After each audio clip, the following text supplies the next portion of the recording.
Avant ça, tu sais que tu retrouves sur Archimède tous les cours de ton année expliqués et détaillés en vidéo que tu peux également télécharger en PDF sur ton ordinateur ou imprimer. Tu retrouves également toutes les méthodes de tous les chapitres expliquées étape par étape que tu peux également imprimer. Ensuite, pour mettre ça en pratique, soit tu prends ton propre énoncé en photo grâce à notre IA, ou bien tu retrouves ici une base de données d'exercices de difficulté croissante. Et sur chaque exercice, si tu as besoin, Archimède t'explique tout le raisonnement que tu dois avoir pour être capable de faire n'importe quel autre exercice. Ensuite, tu corriges tes résultats, tu apprends à bien rédiger et tu gagnes plein de points pour suivre ton évolution. Bonjour à tous, je suis très heureux de vous retrouver aujourd'hui pour vous présenter le chapitre sur les suites géométriques. Si tu souhaites juste te rafraîchir les idées, tu peux aller voir le résumé de ce cours que je fais à la fin de cette vidéo. Présentation du cours sur les suites géométriques, c'est parti! De la même manière que nous avons défini une suite arithmétique, on va définir maintenant une deuxième nature de suite, les suites dites géométriques. Dans ce cours, on va voir la définition qui est définie de manière récurrente, puis une propriété de forme explicite, ainsi que les variations d'une suite géométrique, la représentation graphique, et on finira par la somme des termes d'une suite géométrique. Mais pour commencer, commençons justement par un bon exemple pour comprendre le contexte. Cette fois-ci, ça va être votre grand-père qui, tous les ans, va décider de vous donner un certain montant pour votre anniversaire. Et comme papy, tout comme mamie, est généreux, eh bien il décide d'augmenter chaque année ce montant de 10%. Ça veut dire que U0 va représenter combien il vous a donné à votre naissance, U1 va représenter la somme que vous avez reçue à vos 1 an, c'est-à-dire la somme reçue à votre naissance augmentée de 10%, et U2 c'est la somme reçue à vos 2 ans, c'est-à-dire la somme reçue l'année d'avant augmentée de 10%, etc. Ce que ça donne en exemple, s'il a commencé par vous donner 50 € à votre naissance, vous aurez à vos 1 an la somme des U0 de votre naissance augmentée de 10%, donc on multiplie par 1,1, tu sais bien, pour traduire cette augmentation de 10%, et tu recevras donc 55 €. À tes 2 ans, c'est les 55 € augmentés de 10%, donc multiplié par 1,1, on obtient 60,5, etc., etc. Et bien voilà, nous avons défini, ou plutôt Papy a défini une suite géométrique. Comment définissons-nous une suite géométrique? Eh bien, on obtient un nouveau terme en multipliant le précédent par un nombre qui est toujours le même et qui est non nul et qui s'appellera la raison, mais cette fois-ci noté Q. Autrement dit, une suite est dite géométrique s'il existe un nombre réel non nul Q, appelé raison, tel que, eh bien, pour tous les antinaturels, on obtiendra un nouveau terme en multipliant le précédent par ce nombre Q. Tu remarqueras que la suite géométrique est elle aussi définie de manière récurrente. Alors, graphiquement, entre deux termes consécutifs d'une suite définie de manière géométrique, on l'a simplement multiplié par Q. Par contre, sur un dessin, suivant la valeur de Q, les choses peuvent vraiment augmenter et s'espacer. On les multiplie entre elles par Q, mais s'il y a par exemple un x2, les choses peuvent grandir très vite. Ou au contraire, si on multiplie par 0,5, ça peut se rapprocher. Prenons un exemple, on a une suite ici géométrique définie de manière récurrente par le fait qu'un nouveau terme c'est son précédent fois 7 et qu'on commence avec un premier terme U0 qui vaut 3. U0 ça vaut 3 et U1 c'est le précédent, donc U0 multiplié par 7 on obtient 21. U2 c'est le précédent multiplié par 7 on obtient 147, etc., etc. Donc tu vois que entre deux termes consécutifs je multiplie toujours par 7, mais que par contre, l'écart n'est pas constant. Là, on avait un écart de 18, alors que là, on a un écart immense. Alors, une suite géométrique a elle aussi une forme explicite, parce que bon, on sait que pour passer d'un terme à son suivant, on multiplie par toujours le même nombre Q qui s'appelle la raison, mais on pourrait peut-être dégager une formule qui nous permet de passer d'un certain terme à 4, 5 d'après. Combien est-ce que vaut ce nouveau terme ? Eh bien, en effet, une suite géométrique a cette formule pour la forme explicite. Tu vas calculer un terme UN en faisant U0 fois Q puissance N. Tu as la démonstration ici pour comprendre l'origine de cette formule et nous on va aussi la travailler dans l'exemple. Repense à Papy qui chaque année te donne 10% de plus que ce qu'il t'avait donné l'an dernier. Donc à tes 9 ans, il va te donner donc U9, c'est-à-dire le montant de ta naissance augmenté de 10%, encore augmenté de 10% pour être la somme à tes 1 an, encore augmenté de 10% pour représenter la somme d'après, etc., etc. Et donc, en fait, c'est le montant donné à ta naissance 9 fois augmenté de 10%. Donc, il a été multiplié par 1,1 9 fois, c'est-à-dire 1,1 puissance 9. Voilà un petit peu sur un exemple concret comment on peut comprendre cette formule explicite qui est ici. Et là aussi, on n'est pas obligé de prendre comme point de démarrage U0, mais un autre terme un peu plus loin, UP. Et dans ce cas-là, on va multiplier un petit peu moins de fois par Q. Donc ça donne la formule UN égale UP fois Q puissance N moins P. Regarde, tu vas comprendre ça sur cet exemple. Si tu prends comme point de démarrage ce que papy t'a donné à tes 7 ans, alors combien te donne-t-il à tes 9 ans? Eh bien, il va te donner la somme donnée à tes 7 ans, augmentée une fois de 10% et encore une augmentée de 10%. Donc tu vas multiplier la somme reçue à tes 7 ans, soit 97 €, fois 1,1 au carré. Et pourquoi au carré? Parce que c'est 9 moins 7. Il y a eu uniquement que 2 augmentations.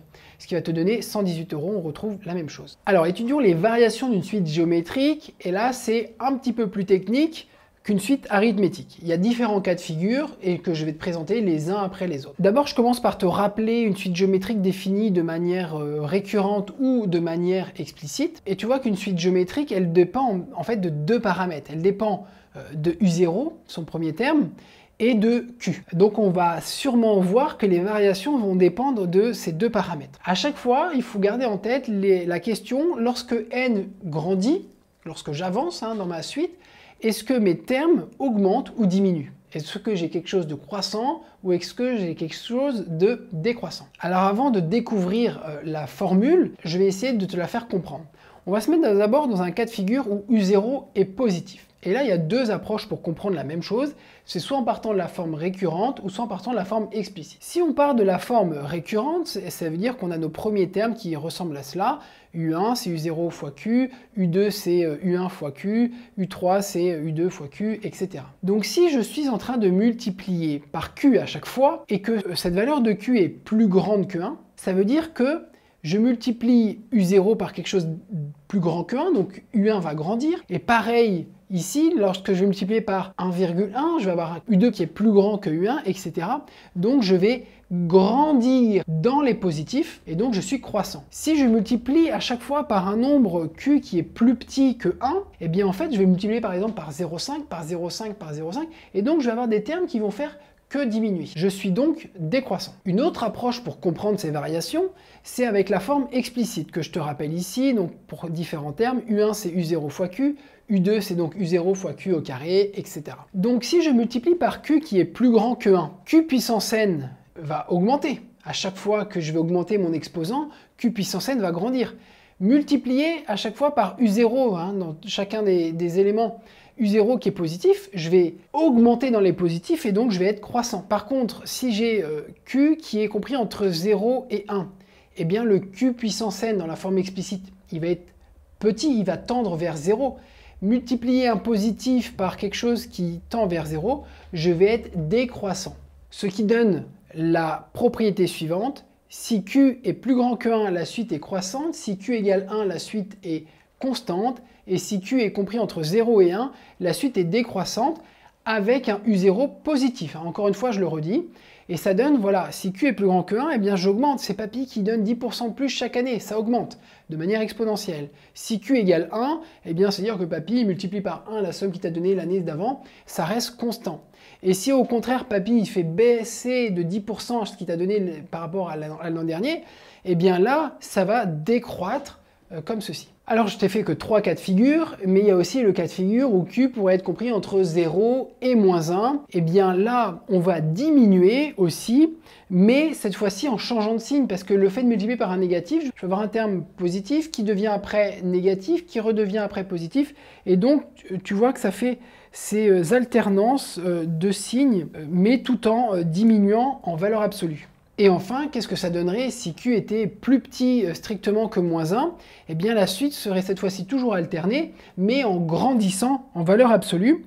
Ça donne ceci, donc tes termes sont grandissants en étant alternés. Maintenant, si U0 était négatif, je te laisse relire cette explication. On va aller directement, nous, à l'endroit de la formule, qui dit que dans ce cas-là, si Q est plus grand que 1, eh bien tu vas grandir, mais dans tes négatifs, donc tu vas être décroissant. Si Q égale 1, tu es constant, et si Q est compris entre 0 et 1, tu vas partir d'un négatif, mais diminuer, et donc en fait, tu es croissant. Regarde le dessin, tu le comprends peut-être bien. Ici, on va grandir, mais dans les négatifs, donc on est bien décroissant. Au milieu, on est constant. Et là, en partant de ça, mais avec un Q qui est entre 0 et 1, on va à chaque fois diminuer en valeur absolue. En partant d'un négatif, ça va faire quelque chose de croissant. Voilà, il faut retenir ces, en quelque sorte, 6 cas de figure. Mais pour résumer, ils sont assez logiques. Quand Q est plus grand que 1, je grandis. Après, est-ce que je grandis en partant de quelque chose de positif? Dans ce cas-là, je suis croissant.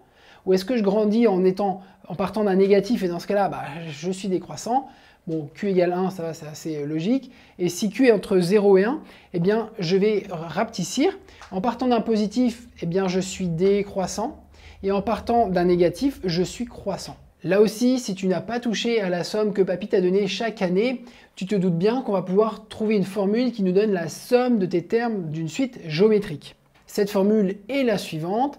La somme des termes consécutifs d'une suite géométrique, c'est le premier terme, qui peut être U0, U1, ou ça dépend comment est définie ta somme, ainsi que ta suite, fois 1 moins Q puissance le nombre de termes, et là, retiens bien que c'est le nombre de termes, n'apprends pas une formule par cœur avec n ou n plus 1 ou je ne sais quoi, parce que ça va varier d'une suite à l'autre, retiens que c'est le nombre de termes. Donc si tu commences en 0 et tu finis en n, tu as combien de termes? Tu en as n plus 1. Si tu commences en 1 et que tu finis en n, tu as combien de termes dans ta somme? Tu en as n. Voilà, et on divise par 1 moins Q. Ce qui donne sur notre exemple que à tes 10 ans, eh bien, tu vas avoir stocké ce que tu as reçu de ta naissance à tes 10 ans. Il y a bien, attention, 11 termes, toujours la technique de faire le dernier rang moins le premier plus 1 si tu veux avoir tous les termes. Donc 10 moins 0, ça fait 10 plus 1, ça fait bien 11. Et la formule dit, donc premier terme, celui que tu as reçu à ta naissance, fois 1 moins Q, c'était augmentation de 10%, donc le Q vaut 1,1, puissance 11 sur 1 moins Q. Et tu obtiens 927. Et tu remarques que sur du long terme, ce qui est plus intéressant, c'est évidemment que ce qu'on te donne soit augmenté de 10%, plutôt que ce qu'on te donne soit augmenté de simplement 10 euros. C'est la fin de ce cours, je t'en fais un résumé. On a d'abord vu ce qu'était une suite géométrique, elle est définie de manière récurrente par cette formule qui te dit que tu obtiendras un nouveau terme dans une suite géométrique que en multipliant ton précédent, c'est-à-dire UN par Q, Q s'appelle la raison et c'est un nombre fixe qui ne bouge pas. On a ensuite vu qu'une suite géométrique admettait une forme explicite, qui est celle-ci, si on démarre en U0, UN égale U0 fois Q puissance N, mais il existe une autre formule, cette formule qui est plus générale, te permet de voir comme point de référence un terme UP qui viendrait un petit peu plus tard, et dans ce cas-là, on va multiplier par Q un peu moins de fois, donc puissance N moins P fois. Les variations d'une suite géométrique, il y a 6 cas de figure à retenir. Quand Q est plus grand que 1, je grandis. Après, est-ce que je grandis en partant de quelque chose de positif? Dans ce cas-là, je suis croissant. Ou est-ce que je grandis en partant d'un négatif et dans ce cas-là, je suis décroissant? Bon, Q égale 1, ça va, c'est assez logique. Et si Q est entre 0 et 1, eh bien, je vais rapetissir. En partant d'un positif, eh bien, je suis décroissant. Et en partant d'un négatif, je suis croissant. Et enfin, la somme des termes consécutifs d'une suite géométrique, il faut retenir cette formule. C'est le premier terme fois 1 moins Q puissance le nombre de termes sur 1 moins Q. Voilà, c'est la fin de ce cours. On a présenté des définitions et des propriétés. Maintenant, il faut que tu vois la pratique, la technique utilisée en exercice. Et pour ça, il faut que tu ailles voir les méthodes dès maintenant. Allez, à bientôt et bon courage.